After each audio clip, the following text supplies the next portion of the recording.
28వ వచనం అందరము కలిసి చదువుకుందాం. 1 కొరింథీ 11:28. కాబట్టి ప్రతి మనుషుడు తను తాను పరీక్షించుకొనవలెను, అలాగు చేసి ఆ రొట్టెని తిని ఆ పాత్రలోనిది త్రాగవలెను. ప్రభు సహాయం కొరకై ప్రార్థన చేసుకుందాం. ప్రేమగల తండ్రి, ఈ పాదములకు వస్తుంటున్నాం. ప్రేమించి జ్ఞాపకం చేసుకుని ఇంతవరకు నీ సన్నిధి మాతో ఉంచారు. మిగతా సమయం మాకెంతో ఆశ్చర్యకరంగా చేయండి. నీ మేలైన స్వరాన్ని వినిపింపచేయము. ఘనమైన ఉన్నతమైన నామములో స్తుతించి ప్రార్థిస్తున్నాం తండ్రి, ఆమేన్. దేవుని యొక్క వాక్యంలో ఈ కొరింథీ సంఘము, కొరింథీలో ఉన్నటువంటి సంఘం అంతా చాలా భయంకరమైనటువంటి వారి యొక్క పద్ధతులు,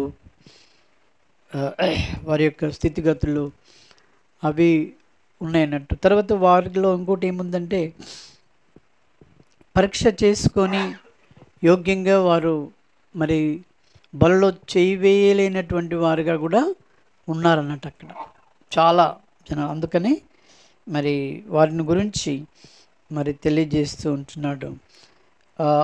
వారితో పాటు ఇక్కడ ఏమంటుండంటే 10వ అధ్యాయము 1 కొరింథీ 10:12 వచనం ఏమంటాడు? సరే 11 నుండి ఈ సంగతులు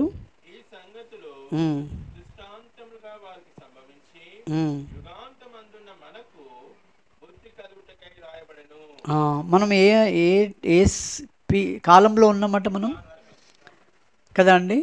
మనం ఎక్కడ ఉన్నాము? యుగాంతం. ఈ యుగం ఏమైపోయేటట్టుగా ఉంది?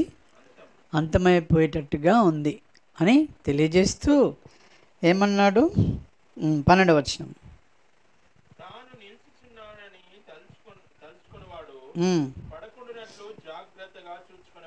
చాలు. ఈ యుగాంతమందు ఉన్నాం మనము. యుగం అది లోకమంతా మునిగిపోయే పరిస్థితులు వచ్చింది, మనం చూస్తూ ఉంటున్నాము. సరే, ఏదేమైనప్పటికీ కూడా నీవు అంటే తానంటే ఎవరు? ఎవరికి వారు కదా. తాను నిలుచుతున్నానని తలంచుకుని వాడు. మన తలంపులు అంతా ఎట్లుంటాయండి? మన తలంపులు ఎట్లుంటాయట?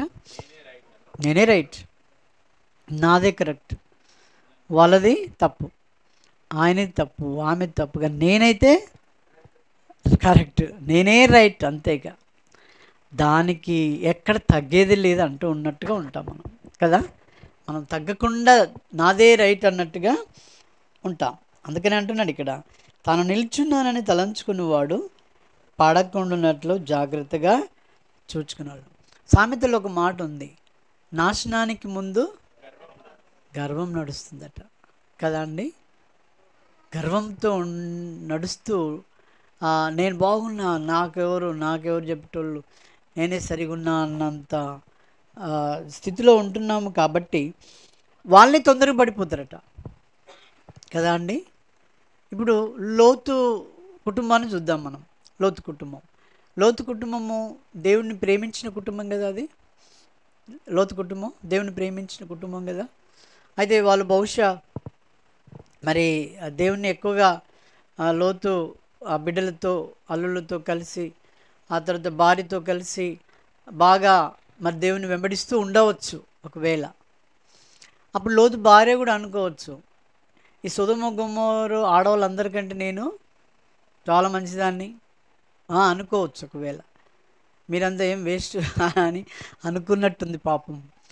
అనుకుని ఏం చేసిందంటే, సరే ఇప్పుడు మేము పోతున్నాం, ఇక దేవుడు మమ్మల్ని బొమ్మన్నాడు అని చెప్పాడు అని అనుకొని తను బయలుదేరే ముందు దేవుడు ఒక మాట చెప్తాడు. ఏమని చెప్తాడు?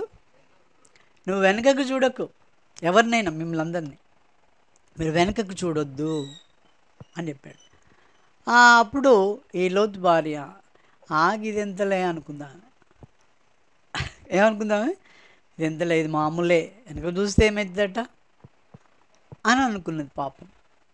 అంతకాలం దేవుని కుటుంబంగా ఉండి దేవుని వాక్యం వింటూ చివరికి తను ఏమైందంటే ఆ మాటను వినలేదండి. ఆ మాటను వినక ఏం చేసింది? వెనకకు చూసింది. ముందు ఆ, వెనక ముందుకే చూస్తూ వెళ్ళాలి అన్నాడు, కానీ ఆమె ఏం చేసింది, వెనక ఏమవుతుందో ఏముందో అన్నట్టుగా ఆశతో తను వెనకకు చూసింది. చూడగానే మీరు సొదొమ గొమొర్రా సినిమా చూస్తే తెలుస్తుంది. అందులో లోతు అంటుంటాడు, చూడకు చూడకు అన్నట్టుగా యాక్షన్గా ఆమె చాలా ఇది చేస్తున్నా కానీ ఆమె వినదు. వెనకేం చేస్తుంది, వెనకకు చూస్తుంది. చూస్తే ఆమె ఏమైపోద్దండి, ఏమైపోయింది ఆమె, ఉప్పు స్తంభం అయిపోయింది. ఆమె ఆమె ఆ, జీవించిన భక్తి కాలం అంతా ఉంది, చాలా కాలం ఉంది ఆమెది. ఆమె ఏమనుకుందట, నేను నిల్చున్నాను, నాకు ఇక కొదవే లేదు అన్నట్టుగా. అబ్రహాము కుటుంబం కదా, అబ్రహాము ఆయన అన్నదమ్ములు కదా వాళ్ళు, దాంట్లో షారా ఎట్లనో ఈమె ఇందులో ఎవరు, లోతు భార్య. ఆమె పేరే అక్కడ లోతు భార్య అనే ఉంది కదా.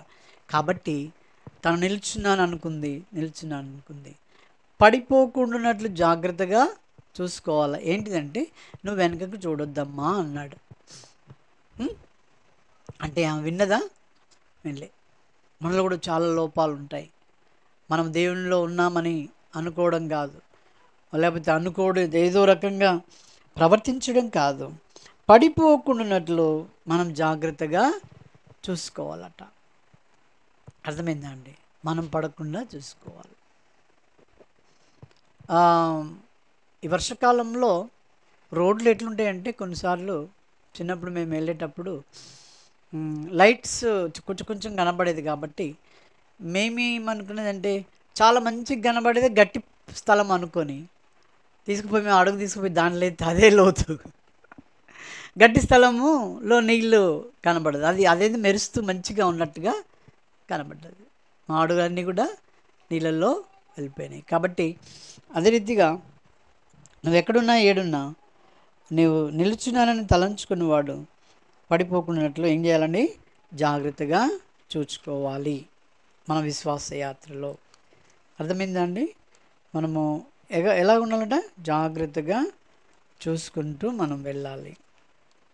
అదే 2 కొరింథీ 5వ అధ్యాయంలోనే మనం చూస్తాం చూడండి. 2 కొరింథీ 5లో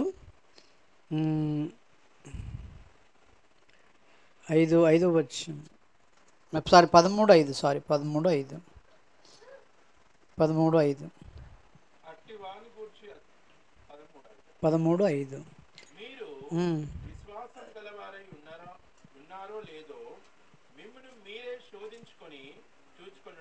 చాలు. మీరేం చేయాలంటండి, మీరు విశ్వాసం గలవారై ఉన్నారా, దేన్ని శోధించుకోవాలి, విశ్వాసం గలవారై ఉన్నారా లేదా, మనలో విశ్వాసం ఉందా, మనలో విశ్వాసం ఉందా.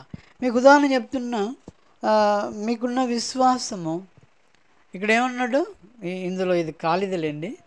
మీకున్న విశ్వాసం ఈ మొబైల్ మీద పెట్టినంత విశ్వాసము దేవుని వాక్యం మీద మనం పెడుతున్నామా చెప్పండి.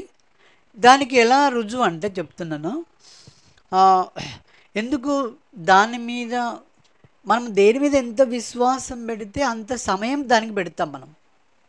అర్థమైందండి, మనము విశ్వాసము ఇప్పుడు మన మ్యారేజెస్ ఎలా అయినాయండి, విశ్వాసం మీదనే. ఈయన వీళ్ళు వాళ్ళు ఒప్పుకొని విశ్వాసమును బట్టి, ఆయన భర్త మీద ఉన్న విశ్వాసం బట్టి ఇప్పుడు భార్య ఏమైపోయింది, ఎక్కడికి వచ్చేసింది, భార్య ఎక్కడికి వచ్చిందండి, భర్త దగ్గరికి వచ్చింది, భర్త ఇంటికి వచ్చింది. ఇప్పుడు విశ్వాసం బట్టి ఎంతకాలం కొనసాగుతూ ఉంది, ఇప్పటి వరకు ఇంకా బ్రతుకున్నంత వరకు కొనసాగుతుంది. అంటే విశ్వాసం బట్టి భర్త దగ్గరికి వచ్చేసింది, భర్త ఇద్దరు కలిసి ఉంటూ ఉన్నారు. ఇది విశ్వాసం బట్టి.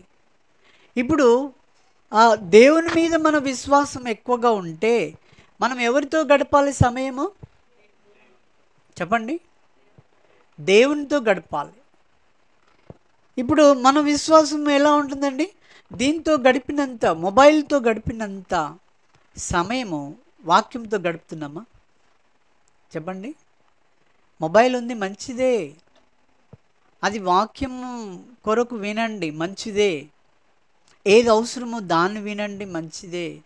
కానీ దాని అందరికంటే శ్రేష్టమైనది దేవుని యొక్క వాక్యము చదివి దాంట్లో విని దాంట్లో మనం సమయం ఇస్తే మనం ఏమవుతామటండి, ఆత్మీయంగా చాలా బలపరచబడతాం. అర్థమైందా? ఆత్మీయంగా బలపరచబడతాం. ఇప్పుడు మొబైల్లో ఏదన్నా ఒకటి చేయాలి అంటే, ఇప్పుడు ఉదాహరణ ఇవ్వాలనుకోండి, బిర్యానీ వండాలనుకో, ఆ బిర్యానీని మనము ఓపెన్ చేస్తే ఏమని వస్తుంది? బిర్యానీ తయారీ వస్తుంది. దాంట్లో టైమింగ్ ఉంటుంది. ఎంత ఉంటుంది చెప్పరు? అక్కడే ఉంటుంది కదండి. బిర్యానీ 10 నిమిషాల, కొందరు 5 మినిట్స్, కొందరు రకరకాల టైమింగ్ ఉంటుంది దాన్ని బట్టి. వాళ్ళు ఏమంటారంటే, ఇది పూర్తిగా చూస్తే నీకు చివరి వరకు చూస్తే నీకేం స్కిప్ చేయొద్దట. చేస్తే స్కిప్ చేస్తే అర్థం కాదు. కాబట్టి పూర్తిగా చూడాలంటే నువ్వు సచ్చినట్టు చూస్తావా చూడవా చెప్పండి? దేవుని వాక్యాన్ని పూర్తిగా చదవాలి అని అంటే నువ్వు దినంలో ఎన్ని అధ్యాయాలు చదువుతున్నావు, ఎంత టైం ఇస్తున్నావు? నువ్వు యథార్థంగా చెప్పగలుగుతావు మనం? చెప్పండి. యుగాంతమంది ఉన్నాం మనం. ఎక్కడున్నామట? యుగాంతమంది ఉన్నాం. నేను నిల్చున్నాను, ఆరాధనకి వెళ్ళాను, వాక్యం చదువుతున్నాను, లేకపోతే దేవుని బిడ్డగా జీవిస్తున్నాను అనేది కాదు. కానీ ఇంకా నీ యొక్క విశ్వాసత దేవునిపై ఏం కావాలంటే ఇంకా పెరగాలి, ఇంకా పెరగాలి. అర్థమైందా అండి? ఇంకా మనం పెంచుకుంటాం. నీకు విశ్వాసము ఎక్కువగా ఈయన వాక్యం మీద నువ్వు ధ్యానం చేస్తూ వాక్యాన్ని చదువుతూ, ఒకవేళ చదువు రానట్టయితే వినాలి. దేవుడు నీకు మంచి మొబైల్ ఇచ్చాడు వినడానికి. అర్థమైందా అండి? చదివే వారికి వాక్యం ఇచ్చాడు. దీన్ని నువ్వు ఏం చేస్తూ రావాలి? నీవు మరి పరీక్షించుకోవాలి, నువ్వు ఎంతవరకు సమయం ఇస్తున్నావు. అది మన ఆత్మీయ జీవితానికి మనకే మేలండి. అలా చేయటం ద్వారా మన ఆత్మకు శాంతి, సమాధానం, నెమ్మదండి. అర్థమైందా? మనం దేవుని వాక్యం చదవడం ద్వారా లాభం ఏంటంటే దీంట్లో ఏమి చెప్తుందో ఆ ప్రకారంగా మనము జీవించగలుగుతాం. అందుకనే మనము ఎఫెసీలు చదివాం కదా, 5వ వచనం, 5 మొదటి వచనంలో ఏమని చదివాము? 5 మొదటి వచనం, ఎఫెసీ 5 మొదటి వచనం ఏం చదివాము? చాలు, దేవుని పోలి మనం నడుచుకోవాలి. అర్థమైందా అండి? దేవుని పోలి నడుచుకోవాలి. మేము చిన్నప్పుడు సినిమా యాక్టర్లను పోలి నడుచుకునేది కొన్ని సార్లు. మాకు ఇష్టమైనటువంటి హీరోలు ఉంటారు కదా, అట్లా మాకు ఇష్టమైన హీరో అంటే కృష్ణ ఉండేది. ఆయన ఇదంతా కటింగ్ ఉన్న ఆయన బఫ్కి ఇట్లా అని వచ్చేది అన్నట్టు. అట్లా మేము చేయాలి. అప్పుడు ఆయన అప్పుడప్పుడు ఇట్లా అంటుండేది, అది ఎగిరిపోయే ఎంట్రుకలు. అప్పుడు మేము అనాలి, ఎందుకంటే ఆయన పోలి నడుస్తున్నాం కాబట్టి, ఆయన చూస్తున్నాం కాబట్టి ఎక్కువగా. అప్పుడు ఇట్లా అనాలి స్టైల్. అది ఎలా వచ్చింది? ఎక్కువగా అనుకరిస్తున్నప్పుడు, ఎక్కువగా చూస్తున్నప్పుడు, ఎక్కువగా ఆయన దగ్గరికి వెళ్తున్నప్పుడు అలా వస్తుంది అన్నట్టు. ఇప్పుడు నువ్వు క్రీస్తు పోలి నడుచుకోవాలంటే, క్రీస్తు పిల్లలుగా ఉండాలంటే నువ్వు మొబైల్లో ఉంటే నువ్వు ఉండలేవు. దేవుని వాక్యం చదువు, ఆయన విశ్వాసంలో ఉంటావు, ఆయన పోలి జీవిస్తావు, నీవు సువాసనగా తయారవుతావు. నువ్వు ఎలా అవుతావు అండి? పరిమళ వాసనగా నువ్వు తయారవుతావు. కిరోసిన్ బాటిల్ తెలుసు కదా మనకు. కిరోసిన్ ఒక బాటిల్లో, ఇప్పుడు థమ్స్అప్ ఏదో ఉందనుకోండి, థమ్స్అప్ దాంట్లో కిరోసిన్ పోసుకొని వస్తాం. చివరికి ఒక టైంలో మనకు అది పాల కొరకు, మంచినీళ్ళ కొరకు కావాలండి. ఏంటిది అది? ఆ కిరోసిన్ బాటిల్. దాన్ని ఎంత కడుగుతావు నువ్వు చెప్పు? ఎంత కడుగుతావు? చాలా ప్రయత్నం చేయాలి కదా, ఎన్నో ప్రయత్నం. ఎందుకంటే నీకు గత్యంతరం లేదు. మరి నీకు ఆ బాటిల్ కావాలంటే ఏం చేయాలి? ఎట్లా చేసి దాన్ని నువ్వేం చేయాలి? పోగొడితే అప్పుడు దాంట్లో నుండి నీకు ఏ వాసన రావద్దు? కిరోసిన్ వాసన రాకూడదు, మంచి నీళ్ళ వాసన. నీకు తృప్తి కలిగేటట్టు నువ్వు దాన్ని ఏం చేయాలి? శుభ్రం చేయాలి. అప్పుడు నువ్వు నీళ్ళ పాల ఏదో అలా పొయ్యగలిగేటువంటి మనసు నీకు వచ్చేటప్పుడు వరకు దాన్ని కడుగుతావు. అవునా కదా? అందుకనే మనం కూడా పరిమళ వాసనగా చేయాలంటే మనది ఊరికినే పోదండి, మనలో ఉన్నటువంటి ఈ దుర్గంధము. అందుకు మనం ఏం చేయాలంటే విశ్వాసంతో ప్రభు దగ్గరికి ఎక్కువ గడవాలి, ప్రభు దగ్గరికి ఎక్కువ వెళ్ళాలి. మనం ఏం చేయాలండి, ప్రభు దగ్గరికి పోతూనే ఉండాలా, ఎక్కువ టైం. ఇద్దరు సహోదరులు ఉన్నారు కొత్త నిబంధనలో, ఇద్దరు సహోదరులు, అక్క చెల్లెలు వాళ్ళు. మార్త, ఎవరు, మరియా. వాళ్ళిద్దరి మధ్యలో పోటీ కదా అండి. అప్పుడు మార్త యేసుప్రభుని అంటది ఒక మాట, ఏమని, నీకేమీ చింత లేదా, నేను ఇంత కష్టపడి నేను ఇక్కడ ఇంటి దగ్గర ఎంతో పని చేస్తున్నా, ఎంతో చేస్తున్నా. ఆమె ఏం చేస్తుంది, ఆమె ఏం చేస్తుంది, కూర్చొని వింటుంది. అది నీకు తెలీదా అన్నట్టుగా మేము మాట్లాడుతుంది. అయితే యేసుప్రభు ఏమన్నాడండి, యేసుప్రభు ఏమన్నాడు, ఆమె ఉత్తమమైన దాన్ని ఎన్నుకుంది.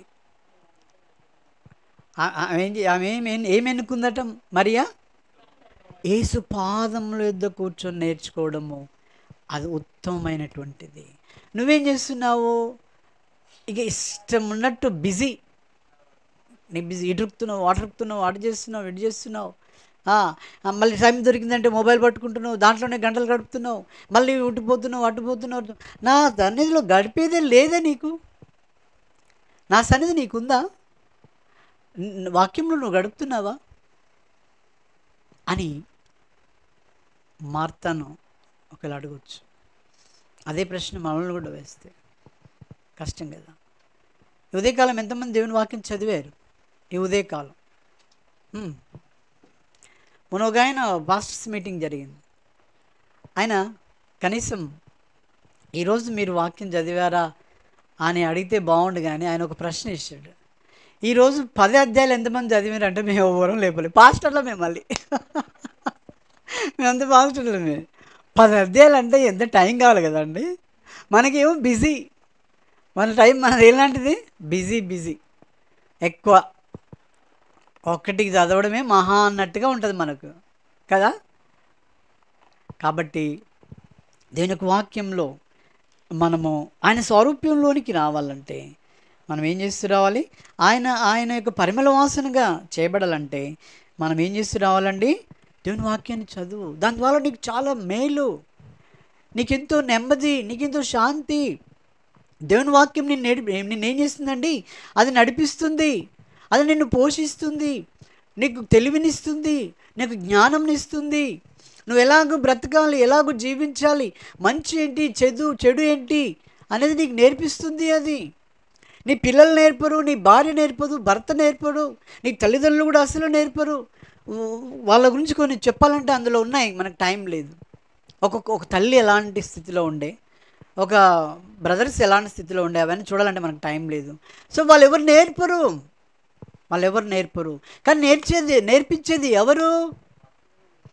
మరి ఆయన పాదముల యొద్ద కూర్చొని నేర్చుకున్నట్టుగా నీవు ఆయన సన్నిధిలో కూర్చొని దేవుని వాక్యాన్ని నువ్వు ఏం చేస్తూ రావాలండి, చదవాలి, నేర్చుకోవాలి, ధ్యానించాలి. మొబైల్లో ఏం లేదండి ఈ కాలంలో. ఎక్కువగా భయంకరమైనటువంటి కనబడని ఫ్యాషన్ ఆఫ్ ది సిన్ ఎలాంటిది ఏంటిదంటే మొబైలే ఫ్యాషన్ సిన్. అది అర్థమైందా? అది నీకు పాపముగా కనబడదు. మరి ఏం చేస్తున్నారు అంటే, ఏం లేదు ఇక్కడ ఉన్నా అంటావు. ఏడున్నోరు నువ్వు అంటే మొబైల్లోనే ఉంటాడు. ఎటు బయట కూడా ఆడుకోనికి, ఆరోగ్యంగా ఆడుకోవడానికి కూడా వెళ్ళాడు వాడు. ఎక్కడ ఉంటున్నాడండి? ఆరోగ్యం క్షీణించిపోయే దశలో ఉంటాడు వాడు. ఏదో ఒకటి పెట్టుకుంటాడు, వాడు దాన్ని చూసుకుంటూ చేరి ఆరోగ్యాన్ని క్షీణించిపోతుంటుంది. మళ్ళీ మీదికి వెళ్ళి ప్రభు ఏం చేసాడండి, అని గుడుచుకుంటూ సండుకుంటూ ఆ తర్వాత రకరకాలుగా ఉంటాడు. నువ్వు ప్రభుకి ఏం చేస్తున్నావు, నువ్వు ప్రభుకి ఏం చేస్తున్నావు?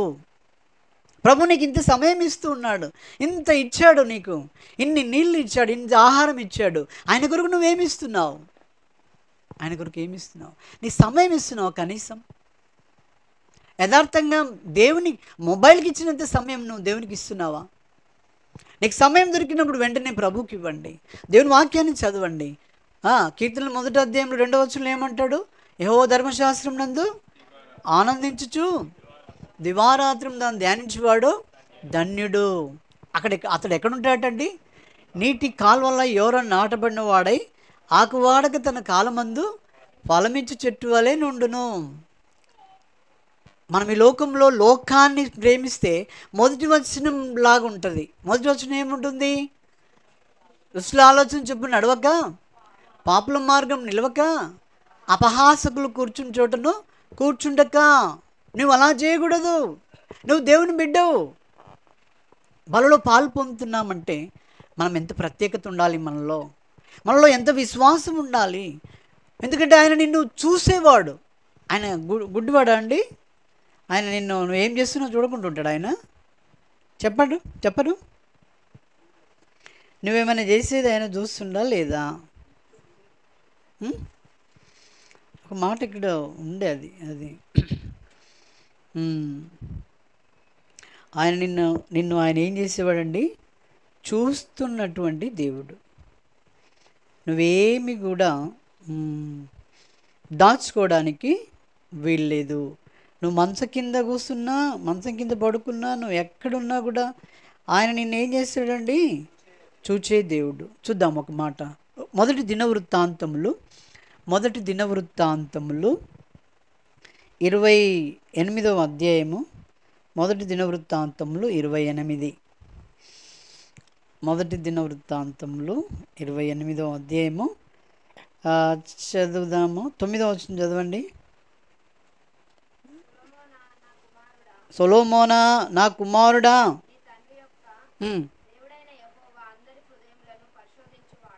నీ తండ్రి యొక్క దేవుడైన యెహోవా అందరి హృదయాలను ఏం చేశాడట?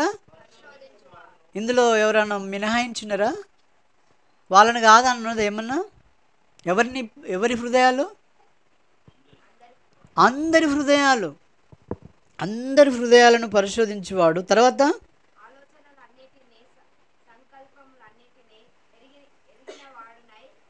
చాలు. ఆయన ఇంకేమంటే హృదయాలను పరిశీలన చేస్తాడు. తర్వాత ఏం చేస్తాడు? ఆలోచనలు నీకు నాకున్న ఆలోచనలు ఎలా ఉన్నాయి? అర్థమైందండి? మనం అనుకుంటాము,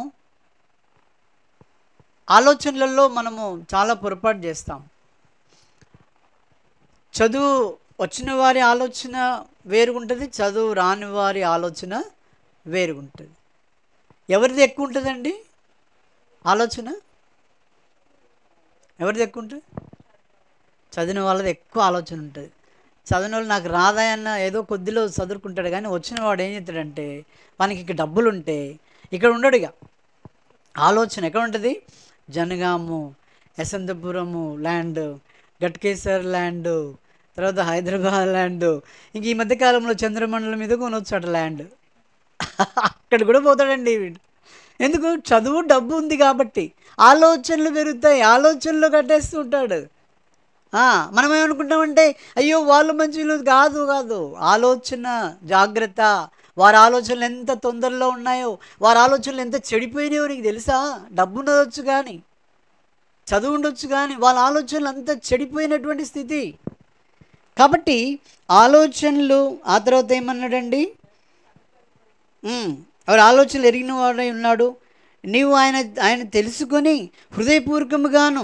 మొదటి దినవృత్తాంతములు 28:9 మనం చదువుతున్నాం. ఎందుకంటే మనము చెప్పినప్పుడు సరిగ్గా మనము వచనాన్ని సరిగ్గా వినమంటే అక్కడ కూడా మన ఆలోచన ఇడ లేదన్నట్టే. అవునా కదా? మన ఆలోచనలు 2 విధాలుగా ఉంటాయొచ్చు. ఈ టైంలో చెప్పే టైంలో ఎట్లుంటాయంటే ఎప్పుడైపోద్దా ఆలోచన ఆ లోపల ఉంటుంది. ఆ తర్వాత ఏముంటుంది? ఇంకా అక్కడ ఏమన్నా పెట్టి మర్చిపోవడం రకరకాలుగా ఉంటుంటాయి. ఆలోచన చాలా డేంజర్. కాబట్టి మంచి ఆలోచన ఉండాలి. నీకు ఆరోగ్యాన్ని ఇస్తుంది మంచి ఆలోచన. కుళ్ళు కుతంత్రం ఉంటే నీ ఎముకలు క్షీణించిపోతాయి, నీ శరీరము క్షీణించిపోతుంది. నీ ఆలోచనలో నువ్వు ఒకరి విషయంలో నువ్వు ఆలోచన ఎలా ఉండాలంటే అది మంచి ప్రేమగా ఉండాలంతే. అర్థమైందా? ఇంకేమన్నాడు? ఎరిగిన వాడినై ఉన్నాను. నీవు ఆయనను తెలుసుకొని హృదయపూర్వకముగాను మనపూర్వకముగాను ఆయనను సేవించుము. నువ్వు ఆయన తెలుసుకో. ఎవరిని తెలుసుకో?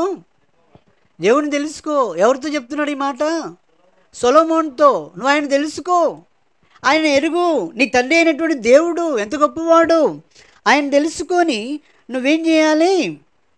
హృదయపూర్వకంగా ఆయనను సేవించుము. నువ్వు సేవించాలండి. మా తండ్రే సేవించాలి, మా మమ్మే సేవించాలి, మా భార్య లేకపోతే భర్త, ఇట్లా కాదు. ఎవరికి వారు సేవించాలి. ఎవరికి వారు దేవునిలో విశ్వాసంలోనికి రావాలి. సొలొమోను అలా వచ్చాడు. సొలొమోనుకు చెప్తూ ఉన్నాడు కదా అండి, కాబట్టి నువ్వు సేవించుము. ఆయనను వెదికిన ఆయనను నీవు ఆయనను విసర్జించిన ఎడల ఆయన నిన్ను నిత్యముగా త్రోసివేయును.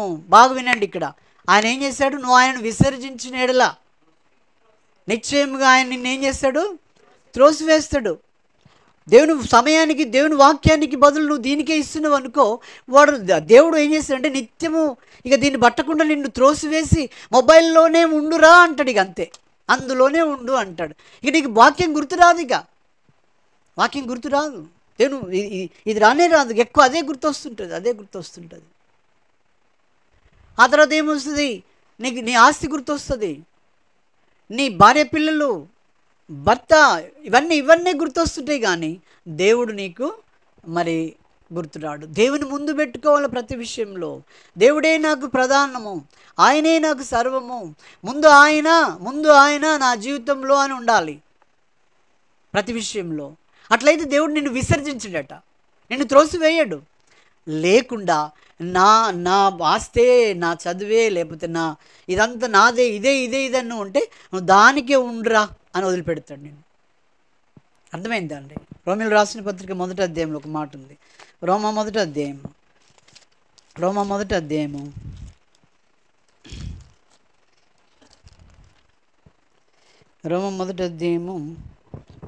చూడండి,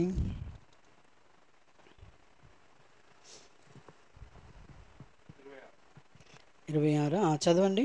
రోమా 1వ అధ్యాయం 26వ వచనం.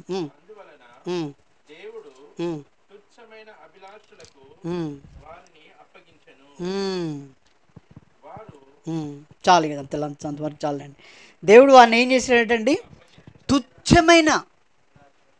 తుచ్చమైనటువంటి, నువ్వు అనుకుంటావా నువ్వు ఎక్కువగా నీ కుటుంబాన్ని ప్రేమిస్తావా? తుచ్చమైనది అది. నువ్వు ఎక్కువగా నీ డబ్బును ప్రేమిస్తున్నావా? తుచ్చమైనది అది దేవుని దృష్టిలో. నువ్వు ఎక్కువగా నీ శరీరాన్ని ప్రేమించుకుంటున్నావా? తుచ్చమైనది.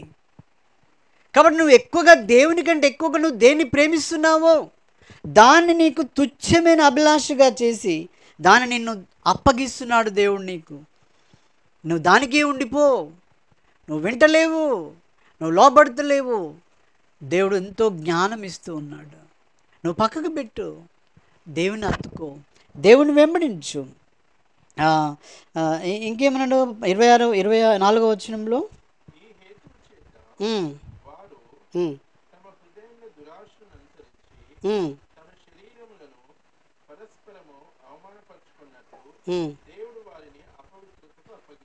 చాలు. దేవుడు అపవిత్రకు నిన్ను నన్ను అప్పగిస్తాడు, తెలుసా అండి?